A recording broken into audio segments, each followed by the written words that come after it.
Hi, this is Tim of the 1916 Company. Welcome and thanks for logging on. If you love this watch, email us tmosso at the1916company.com for purchase pricing and availability questions regarding this watch. Today we're discussing the original 5711. This is the 2006 launch. 5711 1A-001, and it does have some features characteristic of the earlier models. The construction of the bracelet, the tone of the dial, the particular colors and shades, the construction of the bracelet, and some of the features of the movement, they are a little bit distinct from the models that came later, even the ones that were at face value the same watch.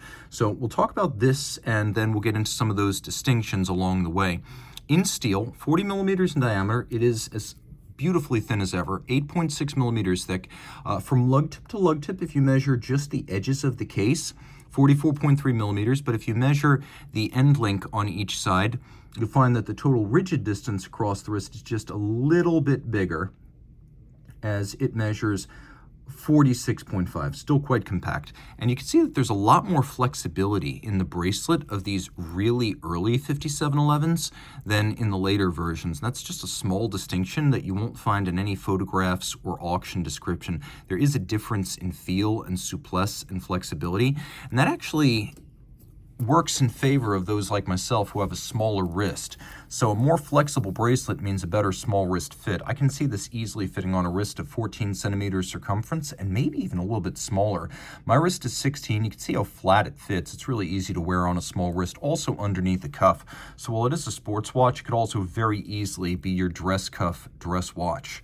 Now, the bracelet, beautiful as ever, but maybe qualitatively superior to what came later. Patek Philippe would switch from using screws and removable links to pin sleeves sometime around the turn from 2011 to 2012, right about that point. The earlier models feature the removable links fixed by screws, and they are my preference. Now, I understand Patek's position that this wasn't done for cost reasons. They think it's harder to strip out a pin and a sleeve, which is true, than a flathead screw, but aside from a worst-case scenario of stranding a screw because you don't know what you're doing with a screwdriver, I find that the advantage and convenience of screws in a bracelet are a selling point for me. I don't think pin sleeves are necessary for the caliber of collector who buys a Nautilus, although I understand Patek Philippe has seen everything, including full stranded strips of links in bracelets that have been stripped out, and so the pin sleeve does make sense for a worst case scenario type buyer. I believe you, dear viewer, have more sense than that. Getting a little bit closer, you can see that the form factor of the clasp hasn't changed a whole lot. We just have, even then, a little spring-loaded ceramic pin snap, so over time, the clamshell lock that holds all of this together when it's closed, it will not aggress against the pin snap, as the steel clamshell cannot wear down the pin snaps. This will remain crisp over time. We have a little Calatrava cross externally. It's the logo of the company. You'll find it in several places on this watch, including the clasp, the crown, and the rotor. Now, all of this is beautifully hand decorated, and these bracelets, then and now, are made in a fashion that is time-consuming and laborious. If you've ever wondered how they get the links together when there are no screws or pins fixing them together, you understand the removable links. But what about these links? How are these assembled? They actually have little tunnels that go through laterally. Bars are then inserted to hold the primary and secondary links in place, and then they face the flanks of the links so that you can not see even the outline of the bars that retain all of this. They basically burnish the whole thing so it reads as one contiguous link rather than bars inside a link body. It's quite impressive. And so that's the hand assembly that goes into the bracelet before we execute these beautiful shoulder bevels or the satination and polish across the tops. The same is true in the design and finishing of the case. Now, it's self-evident that the Nautilus is the senior sports watch, so it'll cost more than an equivalent Aquanaut, like a 5167, but often unsaid is that the Nautilus case is sufficiently more intricate and complex that it justifies a higher price than the Aquanaut. You can see these little bevels that run across the shoulders of the case, and see that they even continue on the underside of the case. You can see that contiguous pieces of metal, like the winglets and bezel, They are actually differentially finished and polished in satin.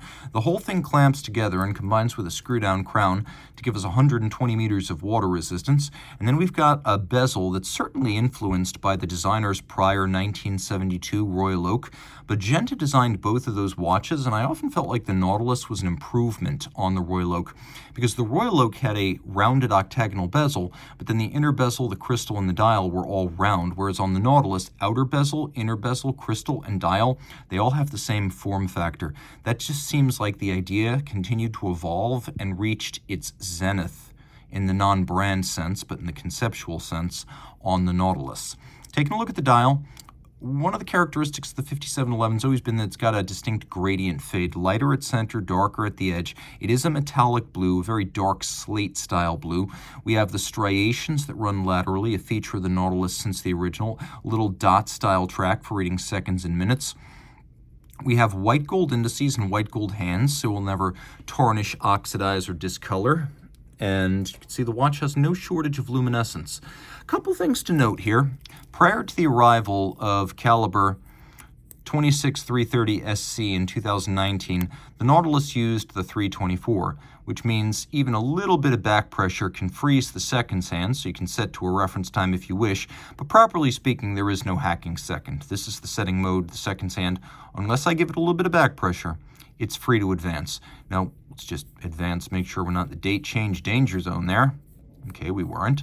The watch does feature a conventional quick set though, so if you wish, you can rapidly reset the date. Going around back, this is a completely hand-assembled dial and a hand-assembled and hand-finished case and bracelet, but movement finish is a big part of what we expect when we purchase a Patek Philippe. So here we have the 324, and you can see that it is of the Geneva Hallmark generation. So a couple of things we know, since the 5711 was made from 2006 until mid-2009 with the Geneva Hallmark on the movement, we have a very easy rule of thumb for localizing the production of this watch temporally. You can see 324, it's a unidirectional winder with a 45-hour power reserve. It's got a 4 hertz beat rate. This generation was 5-position adjusted. It has a gyromax style free sprung balance. Look carefully and you can see this does not feature the later silicone hairspring. The timepiece uses a gyromax style free sprung balance, an innovation Patek Philippe first marketed in the 1950s that allows for very precise incremental adjustment and also affords the watch considerable shock resistance. 29 jewels and nicely decorated. You can see circular stripes on the rotor, linear stripes on the bridges, beveling on the edges of the bridges, though it's interesting to chart the changes. If you look at a 324 made in 2024, the bridges are perfectly mirrored, whereas when you look at one from the early days of the model, you can see that there are very fine bite marks visible from the milling wheel that was done to create the first pass on that bevel. It's interesting how in some cases, finishing expectations have risen so much that even brands like Patek have changed the standard applied. All screw heads are black polished, locating pegs used to place bridges on the base plate below. You can see right here, and then also right here, those locating pegs have been polished on their heads. We have engine turning on the center of the rotor, the click wheel adjacent for the winding system, and also on the base plate. It's quite attractive. And all wheels feature a satination. A lovely look back at the 5711 in its earliest form. If you love this watch, reach out to Team Mosso at the 1916company.com for purchase and pricing details.